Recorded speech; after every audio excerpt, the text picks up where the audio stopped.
What's going on, everyone? Scott here. Welcome back to the channel. So, Michigan State football versus Purdue, Friday night, 8 o'clock on Fox, and what'll more than likely be a chilly Spartan Stadium. I believe low 40s, high 30s at kickoff. So, it's going to be a cold one there in Spartan Stadium. So, if you're heading in there, like I will be, make sure you bundle up and have a good Friday night. I think it'll be a good night on campus. But this matchup is one for two teams in which MSU, we know, has struggled after a 3-0 start, losing 6 of the last 7. And Purdue, yeah, they have lost 9 in a row after a 49-0 opening game victory against Indiana State to start the season. We're going to get into the matchup here, what we can expect from Purdue, what we want to see from Michigan State improve on to try to win these last 2 games to get to a bowl game. That is still the goal here. We're going to get into that, but first, if you could, just hit that like and subscribe button down there. More Michigan State football content throughout the rest of the season. 2 more guaranteed games. Hopefully you can win those 2, get a guaranteed bowl game. Michigan State basketball, getting into the thick of things here. Maui Invitational next week. So a bunch of other stuff on the channel. Make sure you subscribe so you don't miss a video. So getting into Purdue, averaging about 17 points per game on offense, giving up about 39 points per game on defense. Starting QB, starting quarterback for them, former Texas transfer Hudson Card. 1,264 yards on the year, 8-5 touchdown to interception ratio. So not a whole lot of touchdowns being scored there in West Lafayette this year. You see that by the 1-9 record. But we have seen Ryan Brown come in for 7 games at quarterback as well. 513 yards, 4-1 touchdown to interception ratios.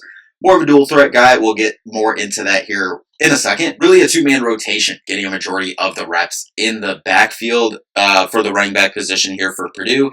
Devin Mockabee, 115 carries on the year, 652 yards, 5.7 average, 3 touchdowns on the year. The other guy, Reggie Love III, 79 carries for 370 yards, 4.7 average, 2 touchdowns on the year. But as I said, we talked about Ryan Brown coming in at quarterback. He has rushed 43 times for 165 yards on the year from that position. Listen, only 4 guys in the receiving room with over 100 yards on the season through the air. Max Clare, tight end, 39 catches for 566 yards and 3 touchdowns. Jamal Ederin, 18 catches, 278 yards, 2 touchdowns. Jerron Tibby, 21 catches, 232 yards, and 2 touchdowns. And then Devin Mockabee, out of the backfield, 13 catches, 123 yards for 1 touchdown. So it's not a high-flying offense that we have coming in here to East Lansing and Spartan Stadium. But nonetheless, they do have a couple guys that can make plays on that side of the ball. So definitely something to watch out for Friday night. Switching over to the defensive side of things here. Sophomore defensive back Dylan Thieneman leads the way on defense with 83 total tackles and 1 sack. Hydron Jenkins, leader of that linebacker room there, 69 total tackles, 5.5 sacks on the year. Defensive end Will Helt has chipped in 5 sacks as well. Only 4 interceptions from Purdue on the year, 3 of them coming from one guy in Kendrick Breedlove. Antonio Stevens having the other interception on the year. This defense doesn't force a lot of turnovers, and Michigan State's offense has struggled with turnovers this season. None last week at Illinois. Would like to see that continue this week, especially against a defense, as we just said, that doesn't force a lot of turnovers. So would like to see that positive improvement continue.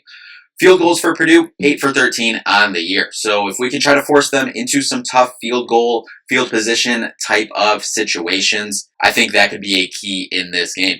Going to the MSU side of things, keeping it with special teams, actually, the whole operation has got to get cleaned up. Has struggled a little bit since losing Caden Schmeichel, long snapper for Michigan State for the year. You have seen, uncharacteristically, Jonathan Kim miss a couple kicks, field goal, extra point, and, really struggle at punt sometimes too. So the whole operation has got to get cleaned up. Hopefully this is going on about the 3rd or so week of the new unit being in there. So hopefully that will continue to get cleaned up. The secondary, we talked about it in the recap. None of those injured guys are expected to be back this regular season, so the young guys are going to have to step up. That saw a lot of reps at Illinois. Now listen, the broken record that everyone is talking about is how Michigan State has not had a sack in about 2 months. I believe the Boston College game was the 21st of September. That was the last time you recorded a sack. This game is being played on the 22nd, so it will have been over 2 months since Michigan State has recorded a sack going into Friday night. Now listen, last week saw some improvement, still did not get home. I'm not calling it a complete improvement. We saw some improvement. They came close a lot of times getting into the backfield of Illinois last week. But this week, let's get home against a team that's not as bad as MSU in terms of sacks allowed.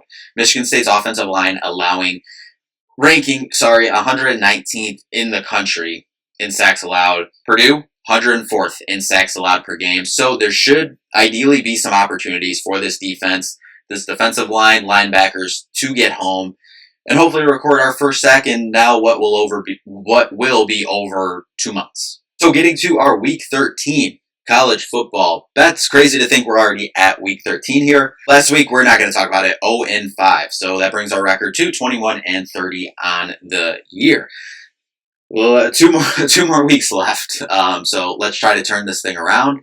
I suppose we could, if we go 5-0 this week, 5-0 next week, we could end the year 31-30, just above 500. So we'll see. We'll see if that'll happen. But starting out with our game, as we always do, Michigan State versus Purdue. I'm taking the under, 48.5. Got that -115. Then next up, Maryland versus Iowa, under 45.5. Got that at -110. Indiana, +11.5. Going to Ohio State in Columbus, -105. Look, I think Ohio State still probably wins this game, but I like Indiana. Keep it fairly close, within a one score and a field goal type of game. So give me Indiana +11.5 there. Penn State traveling to Minnesota. I got Penn State -11.5. Then lastly, LSU -7.5 versus Vanderbilt -102. I like them to bounce back here. Night game in Vanderbilt, but I still like LSU here. Put that all together, that is plus $2,512. $5 wins you $125.61. So, like I said, hopefully we can get back on the right track here. Some solid games this weekend, and obviously our game being on Friday night. So, should be able to stress-free enjoy the Saturday of college football. But anyway, that'll do it for this one. Looking forward to getting into Spartan Stadium Friday night, and I'm very excited to see how this team responds, and now kind of backs up against the wall to make a bowl game in the first year of this new regime, this new coaching staff, rebuild, but there is enough pieces here to make a bowl game. So I do think it'll be a little bit of a disappointment if Michigan State does not win the last 2 games and get to a bowl game. But we'll see. There is not blaming anything on injuries, but there is a lot of injuries on this team. But I do think with the opponents that they play the next 2 weeks, I do still solidly think that they have a solid chance to go 6-6 and secure a bowl game berth. So hoping for a good recap show. We'll obviously be back to talk about it. So hope it's a good chat after this game. But anyway, that'll do it for this one. Thank you all so much for watching. We'll see you in the next one. Peace out.